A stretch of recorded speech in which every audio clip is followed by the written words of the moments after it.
¿Cómo están, amigos y amigas? Este es un podcast de movilidad humano centrado en personas de Guatemala y Centroamérica, con énfasis particular en la migración en condición irregular. El propósito del podcast Así es la movilidad humana es pensar, problematizar y reflexionar sobre la movilidad humana y la migración de personas. De esta forma, se profundizará sobre la heterogeneidad de causas y efectos que acarrean consigo estas dinámicas en las comunidades y países de origen y destino. También abordaremos otros aspectos como las experiencias durante el tránsito, detención y retorno de personas migrantes. Para esto, en cada episodio nos acompañará un invitado o invitada especial con quien reflexionaremos alrededor de un tema vinculado con la movilidad humana para poder colectivamente profundizar sobre la multidimensionalidad de este fenómeno humano.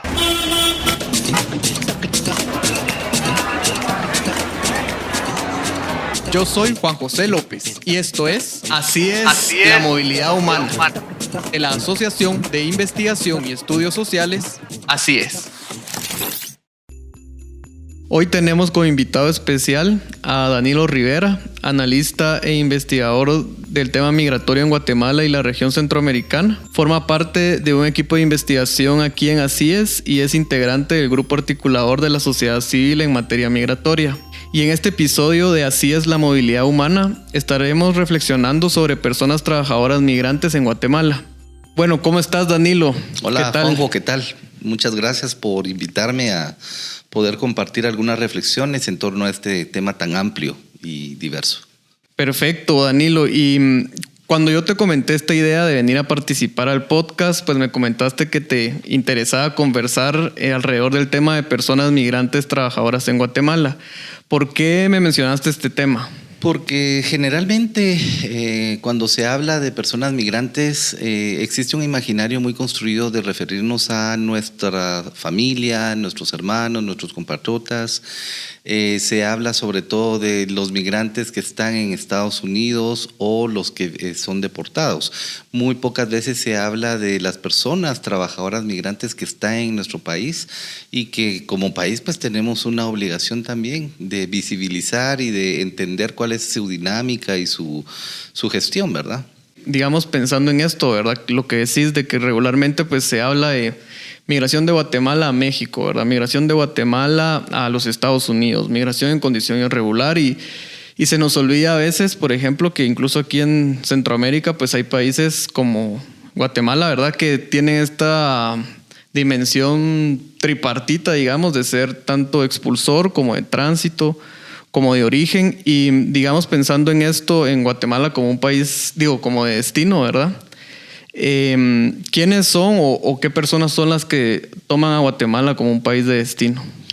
Pues recordemos que la migración históricamente se ha generado siempre a espacios o territorios cercanos o vecinales del lugar de origen. Entonces, históricamente, las migraciones se dan entre Guatemala, El Salvador, Honduras, El Salvador, y se va generando porque hay un tema entre cultural, familiar y también de costumbres, de espacio, de poderse reconocer. En ese sentido, que las personas decidan migrar a Estados Unidos tiene que ver más con un diferencial cambiario, que es la fuerza mayor. Ya no hablemos del sueño americano, pero sí un diferencial cambiario que hace posible que puedan tener oportunidades a empleos y en mejores remuneraciones que las que se tienen en el país de origen.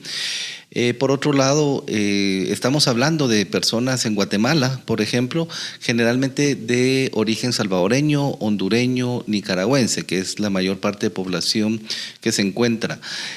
Hay datos, por ejemplo, del Censo Poblacional de Vivienda 2018, donde se habla que más de 24,000 personas son de origen de América del Norte, entendiendo México, Estados Unidos y Canadá. Más de 44,000 personas son de origen centroamericano y bueno, vamos teniendo información alrededor de 7,000 de origen de América Latina y el Caribe. Son pocas las personas de Europa, entre 2,300 y Asia entre 1,600. Esa es la información que genera el Censo Poblacional y de Vivienda de 2018, pero vemos siempre que la mayor parte de población es centroamericana y responde a estas características que te digo. No tanto porque es el país de destino como sí sucede en Costa Rica, ¿sí? Digamos, Costa Rica tiene una economía, un nivel de desarrollo económico mucho mayor que el resto de países centroamericanos y logra generar condiciones para las personas nicaragüenses, que son las que en su mayoría están a la par, entonces migran hacia Costa Rica. Pero nos damos cuenta en estudios que hemos realizado alrededor del tiempo que a nivel intrarregional la mano de obra estamos hablando de una movilidad alrededor de 1 millón de personas en toda Centroamérica. Wow. Y en ese sentido es bastante población que va y viene a nivel temporal, está permanente, digamos, hay información ahí que se puede ir recuperando a partir de los censos poblacionales. Pero por otro lado vemos que la población de origen nicaragüense es la que más tiene espacios o diversifica sus espacios. Está en Costa Rica, pero también está en Guatemala, está en Estados Unidos, está en México.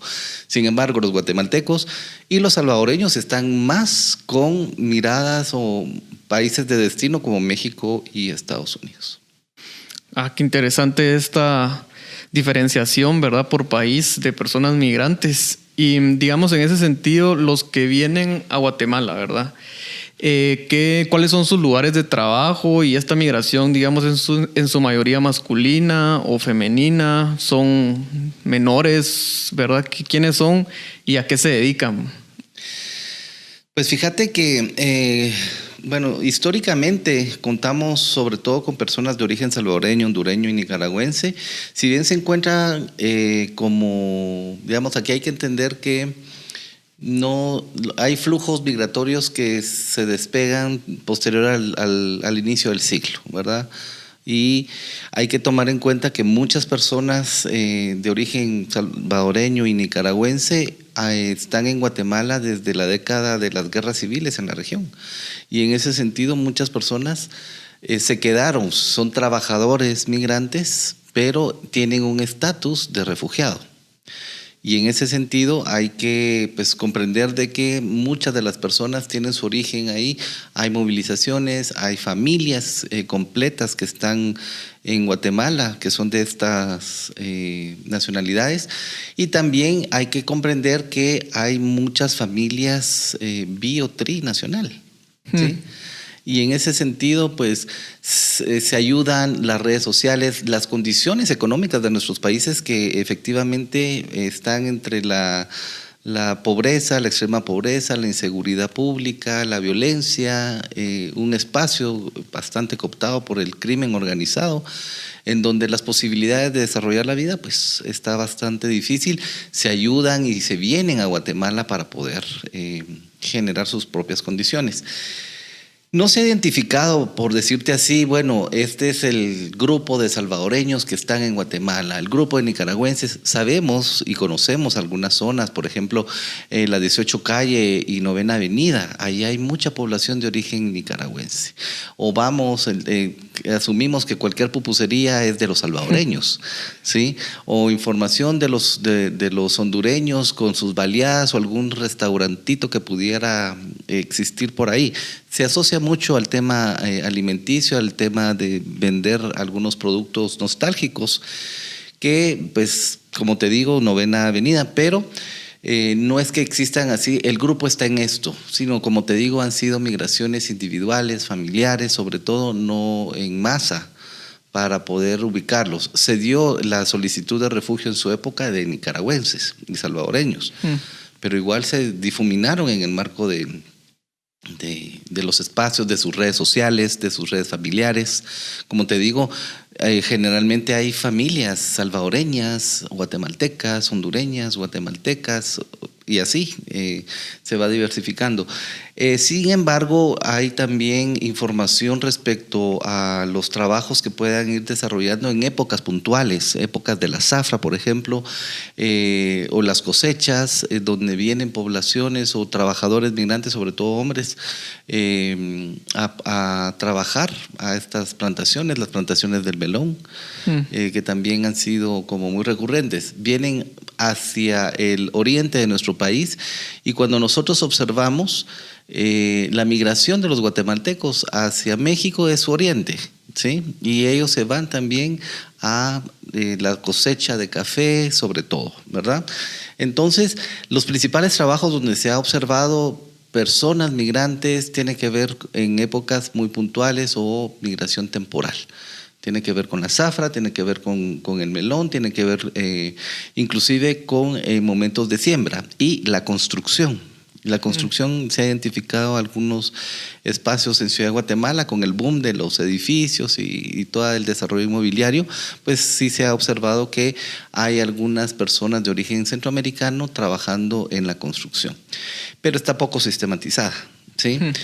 Durante el presente año yo realicé una investigación para conocer las condiciones en las que se encuentran las personas migrantes durante esta época. Digamos, una investigación en la pandemia, y tú lo sabes, pues es bastante difícil, ¿verdad? Está complicado. Está bastante complicado, pero logré contactar a 32 personas migrantes que tienen a sus propias familias en Guatemala. El sector al que se educan es un sector cultural, es el sector artístico. Estas personas han generado negocios propios, ya tienen muchos años, la mayoría estaba por más de 5 años en Guatemala, otros que ya tenían 20 años, otros que tenían 30 años. Y son artistas y son en su mayoría los que se dedican al entretenimiento, como pintacaritas, payasitos, cuentacuentos, malabaristas, que han promovido su sobrevivencia a través de prestar sus servicios en la calle. Eventos públicos o privados, piñatas e inclusive en colegios y escuelas. Entonces logramos acercarnos a ellos para poder conocer sobre todo las condiciones y el por qué no se les reconoce como trabajadores migrantes. Claro. Estas 32 personas pues se ubican generalmente o son residentes y viven en la periferia de la ciudad, en la zona 19, algunos viven en el centro, zona 1, otros en la zona 8, otros en la zona 18. Y bueno, están ahí, como te digo, no están en un bloque y poder identificar fácilmente, sino ahí hay. Y lo importante es que hay una coordinación entre desarrolladores de espectáculos guatemaltecos con ellos, entonces se echan la mano. Entonces hay guatemaltecos que están apoyando a estos migrantes para poder generar condiciones. Las personas migrantes en su mayoría no están en situación irregular, por eso están en la calle, por eso están haciendo, porque fíjate que es interesante que estas personas generalmente de origen salvadoreño saben que si se les pasa los días ya entran en irregularidad, y por ello es que utilizan el CA4. Entonces viajan a cada 80 días a El Salvador para estar y ver a sus familiares, y regresan a Guatemala para poder seguir trabajando durante el resto del tiempo. Lamentablemente durante la pandemia pues se dieron las condiciones de no movilidad, las restricciones de no movilidad, y muchos de ellos cayeron en mora porque se les pasaron los días, no podían moverse, no podían salir, y en ese sentido pues bueno, ya algunos están en situaciones bastante preocupados porque quieren regularizarse, quieren estar bien como lo han ido haciendo. Sin embargo, no han podido, porque las multas, a pesar que el instituto dijo que no iban a cobrar multas porque estaban por disposición, las está cobrando. Qué lamentable pues esa situación para estas personas que, como mencionás, pues se movilizan, digamos, constantemente. Y digamos, ¿cómo cualquier persona centroamericana, digamos, tiene sus 80 días o cómo funciona esto, digamos, para ellos? Fíjate que el CA4 funciona, es una disposición de hace más de 20 años. Se surge en el marco de el Sistema de Integración Centroamericana, es una propuesta de Parlacén, se aplica y se aprueba en el SICA, y lo que implica es una movilización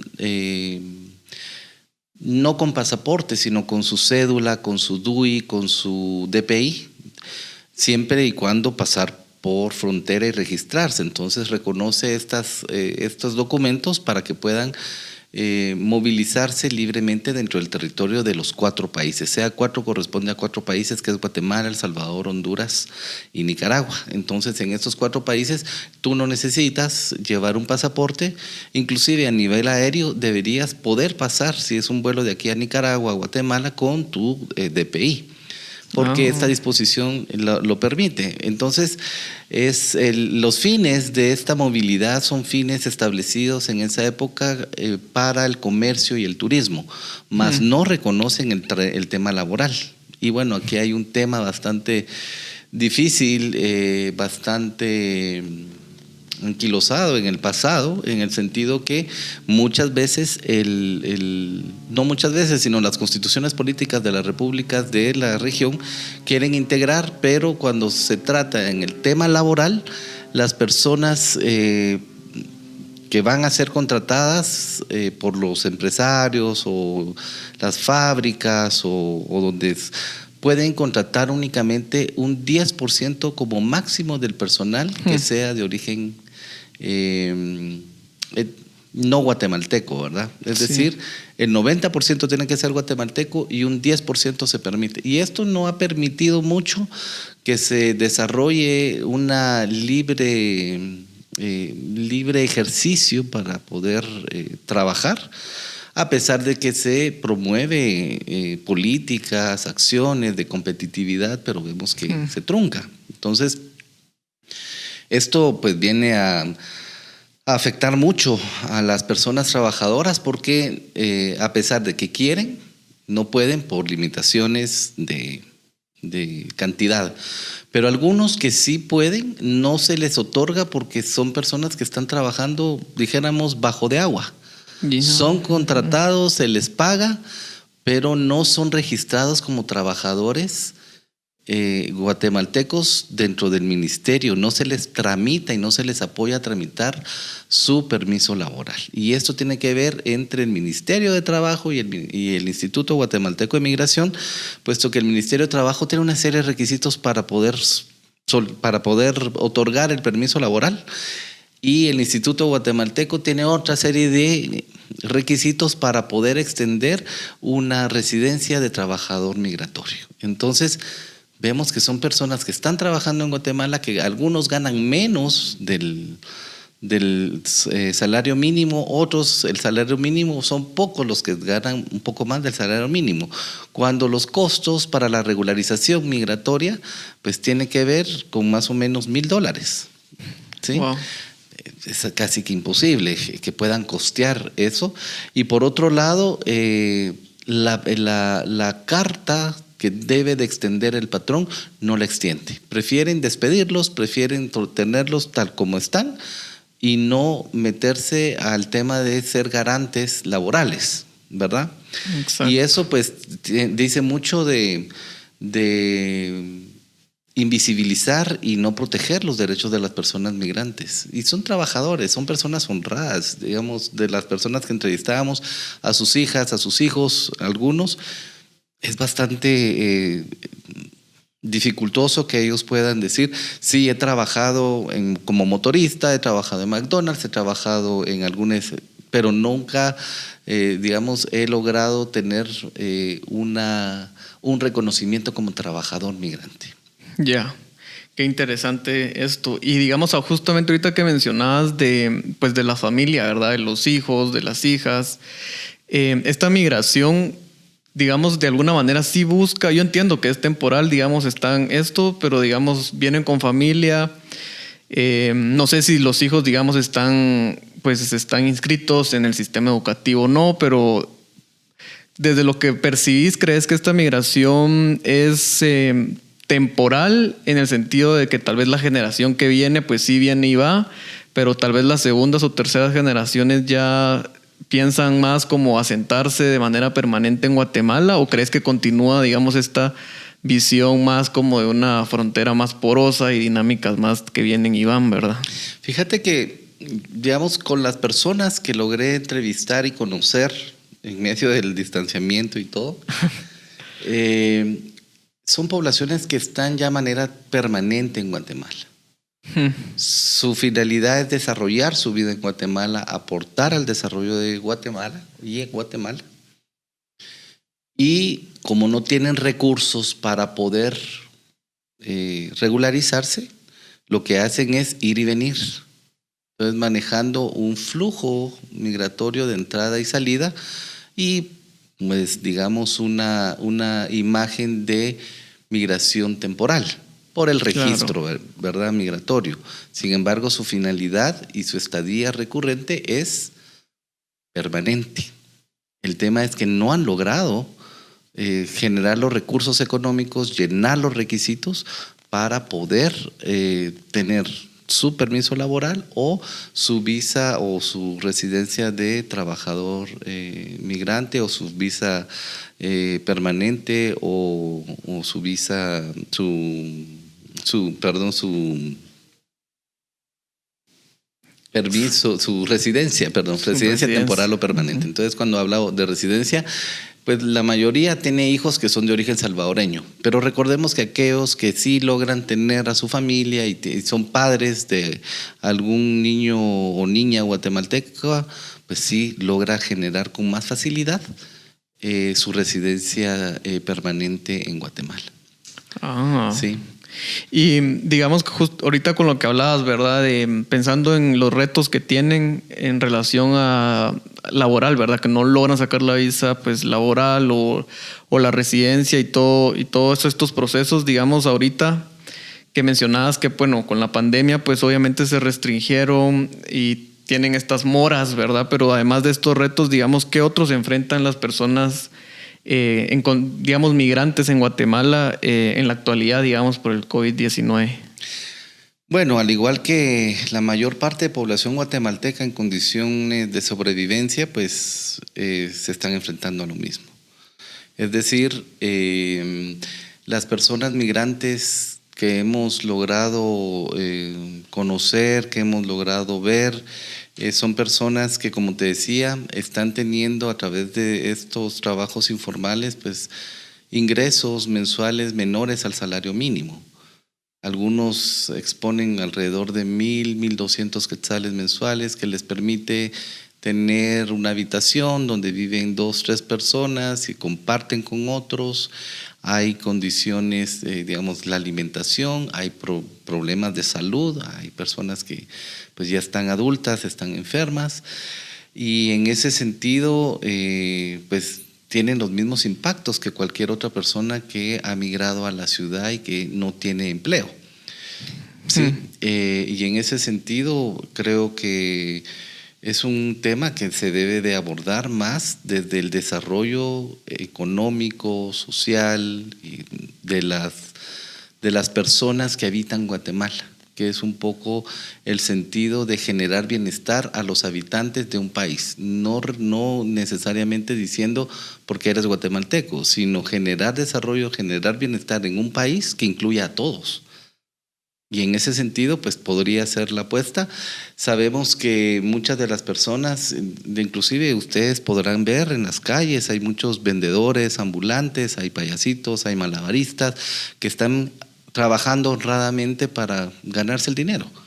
Y eso lo vemos, y eso se puede ver, guatemaltecos y extranjeros lo están haciendo en la calle. Y eso pues dice mucho para romper ese imaginario en que el migrante que viene a Guatemala me viene a quitar el trabajo, viene a delinquir, es una persona violenta, es una persona... No, vemos que están tratando de sobrevivir para poder agenciarse mejores recursos y poder generar, digamos, alguna sobrevivencia en este país. Y sí, totalmente de acuerdo con esto. Y por ejemplo, en el tema de la política migratoria, digamos, pensando en el desarrollo un poco de lo que mencionabas, pensando en las personas que habitan los lugares, ¿verdad? ¿Qué planteamientos o qué cambios se deberían de hacer, digamos, justamente para lograr esa, digamos, dinámica en conjunto? Por ejemplo, los países del norte de Centroamérica, digamos, hablando un poco de lo que tú conoces y sabes, ¿qué propuestas crees que se pueden generar para pues lograr este tipo de desarrollo más local, ¿verdad? Y regional también. Ya, fíjate que, bueno, es una pregunta interesante porque yo lo que se me viene a la mente es por qué en Centroamérica, existiendo un esfuerzo de integración centroamericana, se han generado políticas migratorias y disposiciones migratorias a favor de facilitar la movilidad y que estén en situación de regularidad y sea, digamos, reconocida como cualquier otra persona en su territorio. Y ahí vemos que no es así. Generalmente se ha adoptado un enfoque de terrorista, un enfoque de que es una persona que viene a romper el orden y viene a atentar contra la seguridad de nuestro Estado. Y entonces se le trata a una persona salvadoreña, hondureña, nicaragüense, que está en situación irregular en Guatemala, como se le trata a los latinoamericanos o a cualquier otra persona en situación irregular en Estados Unidos. Se les considera como que está realizando un problema o un acto penal, un delito muy grave. Sabemos que estar en situación irregular o con un no permiso para estar en el país es una falta administrativa. ¿Sí? No se puede sobreponer una falta administrativa sobre los derechos de las personas. Los derechos humanos son inherentes a las personas y los estados tienen la obligación de cumplirlas. No solo porque lo dicta la Constitución de cada uno de los países, sino porque han firmado una serie de convenios internacionales. En ese sentido, los esfuerzos deberían de orientarse a generar y promover una libre movilidad, un reconocimiento como sujetos centroamericanos. Sujetos que permitan ir, venir, trabajar, desarrollarse en este territorio que se le está apostando a una integración. No solo la integración es económica, sino también es social. Y en ese sentido, el primer esfuerzo es romper y favorecer o fortalecer o generar políticas que permitan facilitar que las personas se encuentren en una situación regular para poder ejercer sus derechos, porque una persona irregular no se le reconoce, no tiene documentación, o si tiene documentación de su país no puede hacer trámites, y sí, eso es bastante difícil. Inclusive en este país, digamos, se ha generado como el carnet para identificar a las personas refugiadas, ¿sí? Sí. Y al ser refugiados, los bancos no lo aceptan porque no es un DPI. Pero sí es su único documento de identificación. ¿Cómo va a generar esta persona para bancarizar?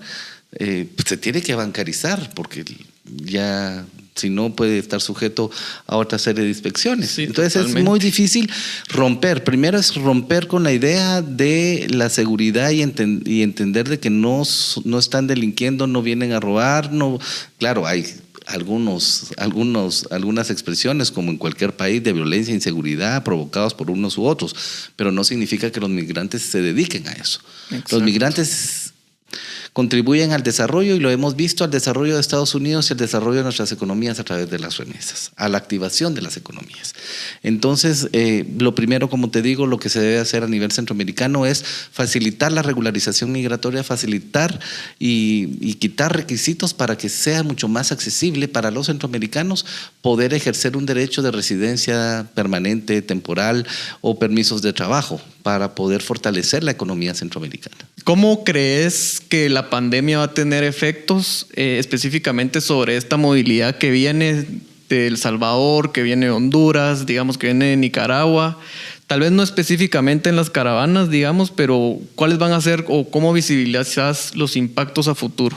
Pues los impactos, como se ha mencionado, la pandemia ha provocado una contracción económica a nivel mundial, ¿sí?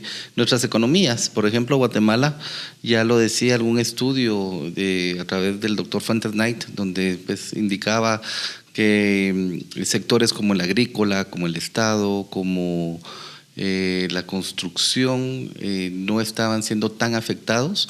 De 17 sectores, 5 no han sido afectados y el resto sí. No va a haber un crecimiento económico. Y eso lo que indica es que, por ejemplo, Guatemala, al ser un país en su mayoría agrícola, ¿sí?, no ha tenido ese impacto de lo que está teniendo o va a tener en en los países el que no se activen ciertas economías. La oferta, la demanda de los productos, pues vemos, han quebrado muchas empresas. Sí. No hay mucha oferta, o de lo que hay oferta, la demanda se ha bajado, y en ese sentido a lo que voy es, estamos a las puertas de vivir los impactos económicos mundiales de lo que implica la contracción económica. Y en ese sentido los países centroamericanos, que son economías no tan desarrolladas, por llamarle así, sino más de los sectores primarios, pues podrían manejar y tener ciertas condiciones, pero eso implica generar condiciones para que las personas que trabajan en el campo tengan las condiciones para hacerlo, para tener producción, para tener alimentación para ellos mismos y para el excedente, a lo mejor venderlo, pero sobre todo también buscar el mercado. Y en este marco evitar que sean focos de empobrecimiento y que por lo tanto migren. Y por otro lado, vamos a atender las caravanas que se vienen, porque van a ser caravanas, porque ha sido una modalidad, más allá de la discusión política, ha sido una modalidad de seguridad de los hondureños, de irse juntos para evitar coyotes, para evitar pagos, para tratar de pasar. Y si lo hacen por Guatemala no tiene por qué frenarles. Media vez estén en situación regular. Tenemos un CA4 que los permite. Y también tenemos ratificamos la Convención del Refugiado, y muchos de ellos también están con necesidad de protección internacional. Y tenemos la obligación de respetar el principio de no evolución. Guatemala va a ser siempre un país de tránsito. Y hoy tratamos de hablar un poco sobre el país de destino con los trabajadores migrantes. Claro.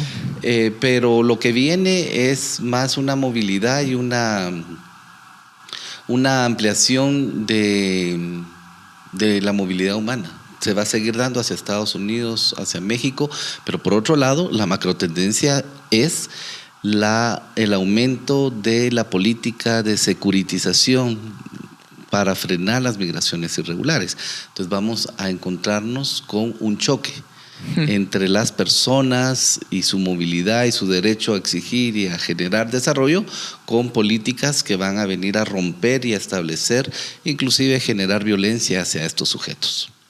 Wow, muchas gracias, Danilo, por venir hoy a compartir con nosotros, ¿verdad?, este espacio, y evidenciar también que Guatemala no solo es un país de expulsión, sino también de tránsito y de destino para algunas personas, y que muchas veces, creo yo, se invisibiliza en la mayoría de estudios e incluso a veces en las discusiones, ¿verdad?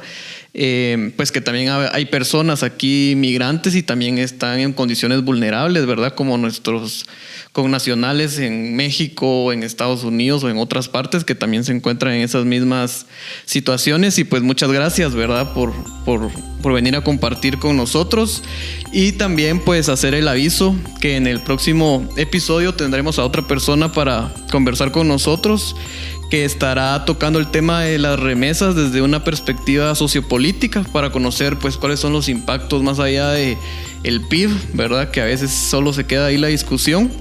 Y muchas gracias a la audiencia por escuchar el podcast Así es la movilidad humana en este tercer episodio, con un poco más de confianza en el micrófono, y nos vemos en el siguiente episodio. Saludos.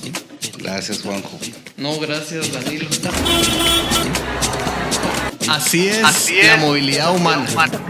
En la Asociación de Investigación y Estudios Sociales, así es.